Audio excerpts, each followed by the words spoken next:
Hello everyone, welcome to tasty leaks. আমি আজকে আপনাদের জন্য নিয়ে চলে এসেছি পনির ম্যাঙ্গি ফেরার রেসিপি। আমি প্রায়শই রান্না নিয়ে বিভিন্ন রকম এক্সপেরিমেন্ট করে থাকি।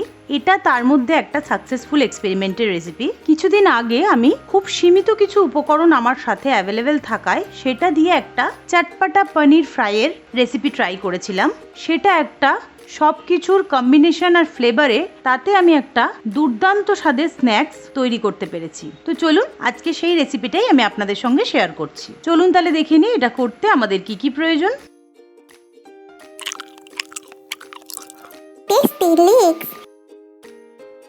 প্রথমে আমি এখানে দুটো কাঁচা আম নিয়ে নিয়েছি, বা ম্যাঙ্গিফেরা ইন্ডিকা, যেটা আমের বিজ্ঞানসম্মত নাম। সেই ম্যাঙ্গিফেরা ইন্ডিকার থেকেই আমি এই রেসিপিটার নামকরণ করেছি পনির ম্যাঙ্গিফেরা। আমটাকে দেখুন আমি খোসাটা খুব ভালো করে ছাড়িয়ে নিচ্ছি। এবারে আমগুলোকে আমি টুকরো টুকরো করে কেটে নিচ্ছি।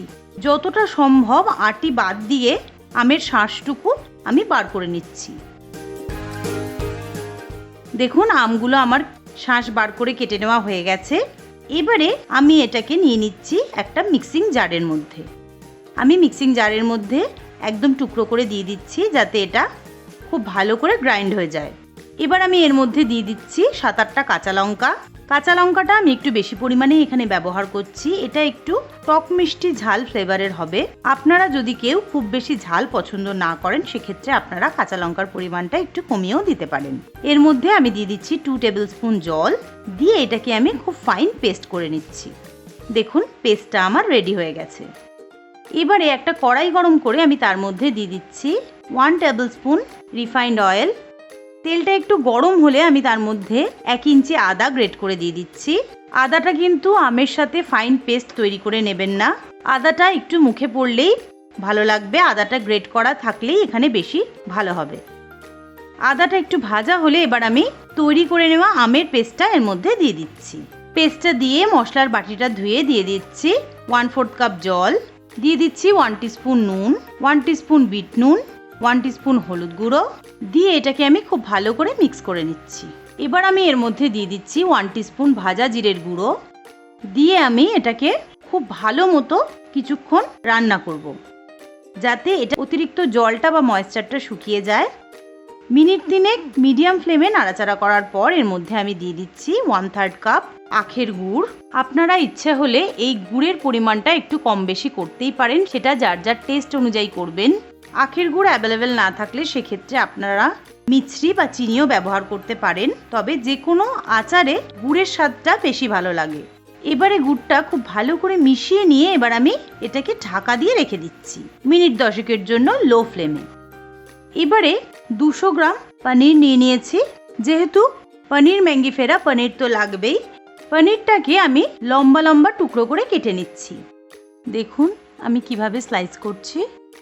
এটা কিন্তু মিনিমাম থিকনেস বজায় রেখে, না হলে কিন্তু পনিরটা ভেঙে যেতে পারে। আমি এখানে পনিরগুলো লম্বা লম্বা টুকরো করে কেটে নিলাম, দিয়ে মাঝখান থেকে আমি দুভাগ করে নিচ্ছি। আপনারা ইচ্ছা করলে পনিরগুলো এরকম লম্বা লম্বা করেও রান্না করতে পারেন, কিন্তু সেক্ষেত্রে ভেঙে যাওয়ার চান্স থাকে। তাই জন্য আমি এরম লম্বাটে টুকরোগুলোকে আমি দুভাগ করে কেটে নিচ্ছি। দেখুন সবটুকু পনির আমার দুভাগ করে কেটে নেওয়া হয়ে গেছে। এগুলো একটা থালায় নিয়ে নিচ্ছি। এবারে আমি এর মধ্যে দিয়ে দিচ্ছি 1/2 টিস্পুন নুন, 1 টিস্পুন গোলমরিচ গুঁড়ো আর 1 টিস্পুন লেবুর রস, দিয়ে নুন গোলমরিচ আর লেবুর রসটাকে পনিরটাতে আমি খুব ভালো করে মাখিয়ে নিচ্ছি। এভাবে পনিরটাকে আমি 10 মিনিটের জন্য ফ্রিজে রেখে দিচ্ছি।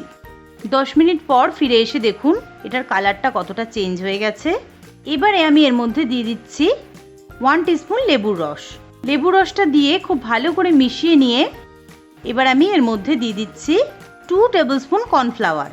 কর্নফ্লাওয়ারটা দিয়ে আরও কিছুক্ষণ এটাকে আমি নাড়াচাড়া করে নিলাম। এবার আমার মিশ্রণটা রেডি হয়ে গেছে। এবার আমি এটাকে একটা থালায় বা প্লেটে নিয়ে নিচ্ছি। দেখুন এভাবে যতটা সম্ভব খুন্তি দিয়ে প্লেন করে দেবেন, কারণটা আপনারা পরে বুঝতে পারবেন। এভাবে ফ্ল্যাট করা যতটা সম্ভব সেটা করে নিয়ে এভাবে আমি এটাকে 3 ঘন্টার জন্য ডিপ ফ্রিজে বা ফ্রিজারে রেখে দেবো। 1 ঘন্টা পর এটাকে বার করে আমি মাঝখান থেকে ছোট ছোট টুকরো করে নিচ্ছি। দেখুন আপনারা দেখলে বুঝতে পারছেন এটা কিছুটা সেট হয়েছে, কিন্তু পুরোপুরি এখনো সেট হয়নি। এবার আমি এটাকে বাকি 2 ঘন্টার জন্য ডিপ ফ্রিজ বা ফ্রিজারে রেখে দিচ্ছি। 3 ঘন্টা পর এটাকে আমি বের করেছি। ফ্রিজ থেকে বার করার পর দেখুন এটা অনেকটা সেট হয়ে গেছে, এটা হাতে লেগে যাচ্ছে না। এবারে আমি ম্যারিনেটেড পনিরগুলো নিয়ে এসেছি। এবারে দেখুন ম্যারিনেটেড পনিরগুলো আমি কিভাবে এটা দিয়ে স্টাফ করে নিচ্ছি। আমি একটা একটা টুকরো এখান থেকে তুলে নিয়ে এই পনিরের একটা স্লাইসের উপর দিয়ে হাত দিয়ে তৈরি করে নেওয়া আমের জেলিটাকে একটু সমান করে নিচ্ছি। উপর থেকে আরও একটা পনিরের স্লাইস দিয়ে দিচ্ছি। এটা স্যান্ডউইচের মতো হয়ে গেলে এটা আমার তৈরি। এভাবে আমি বাকি পনিরগুলো তৈরি করে নিচ্ছি।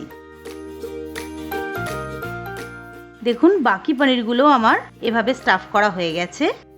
দেখুন স্টাফ করার পর এগুলো এরকম দেখতে হয়েছে।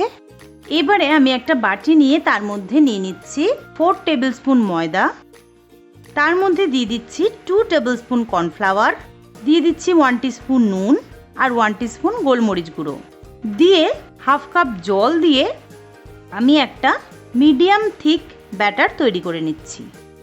দেখুন ব্যাটারটা কিন্তু খুব বেশি পাতলা বা ঘন করবেন না। চামচ দিয়ে গুলে নিলে চামচটা খুব ভালো করে ব্যাটারে কোট করে যাচ্ছে, এই রকম কনসিস্টেন্সির ব্যাটার যেন তৈরি হয়। এবারে আমি একটা প্লেটে নিয়ে নিচ্ছি 150 গ্রাম সুজি। সুজিটা সিজন করে নেওয়ার জন্য সুজিটার মধ্যে আমি দিয়ে দিচ্ছি 1 টিস্পুন নুন আর 1 টিস্পুন গোলমরিচ গুঁড়ো দিয়ে নুন গোলমরিচটা আমি খুব ভালো করে মিশিয়ে নিচ্ছি।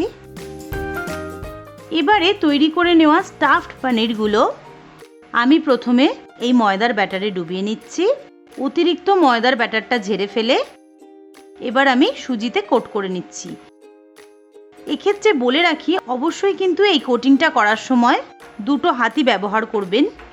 যে হাতে আপনি ময়দার ব্যাটারে চোবাবেন অন্য হাতে এই ড্রাই সুজিটার মধ্যে এটাকে কোট করে নেবেন, না হলে কিন্তু এটা সামলাতে খুব অসুবিধা হবে।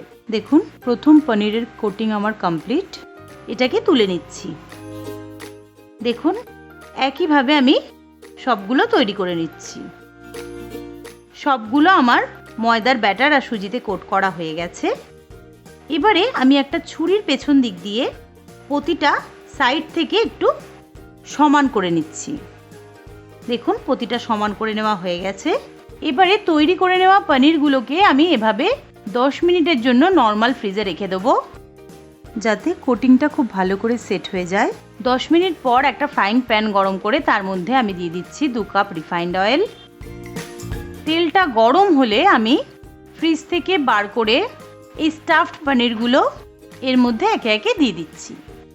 যেহেতু এখানে সিদ্ধ হওয়ার কিছু নেই তাই জন্য এটা হাই ফ্লেমে খুব তাড়াতাড়ি ভাজা হয়ে যায়। মোটামুটি মিনিট 2-এর মধ্যে এপিট ওপিট করে 2টো পিঠ ভেজে নিলে এটা আমার রেডি হয়ে যাবে। দেখুন 1 মিনিট হাই ফ্লেমে রেখে দেওয়ার পর একটা পিঠ ভেজে নেওয়া হয়ে গেছে, প্রপার কালার চলে এসেছে। এবার আমি এগুলোকে উল্টে দিচ্ছি। আরও 1 মিনিট এটা রেখে দিলে দেখুন এগুলো আমার ভাজা হয়ে গেছে। এবার আমি এগুলোকে তুলে নিচ্ছি। এটা আমার একদম রেডি হয়ে গেছে। এবারে আমি এটা গার্নিশিংয়ের জন্য একটা আমের স্লাইস নিয়ে সেটাকে একদম থিন স্লাইসে কেটে নিচ্ছি, দিয়ে ওপর থেকে একটু ছড়িয়ে দিচ্ছি বিট নুন। আমের স্লাইসগুলো আমার রেডি হয়ে গেছে। এবার আমি এটাকে সার্ভ করে দিচ্ছি। এটা আমি সার্ভ করেছি টমেটো চিলি কেচাপ আর ধনেপাতার চাটনির সাথে। ধনেপাতার চাটনির রেসিপিও আপনারা আমার চ্যানেলে পেয়ে যাবেন, আমি ডেসক্রিপশন আর আই বাটনে লিঙ্ক দিয়ে দেবো। এবারে এই সরু করে কেটে নেওয়া আমের টুকরোগুলো আমি ওপর থেকে ছড়িয়ে দিচ্ছি।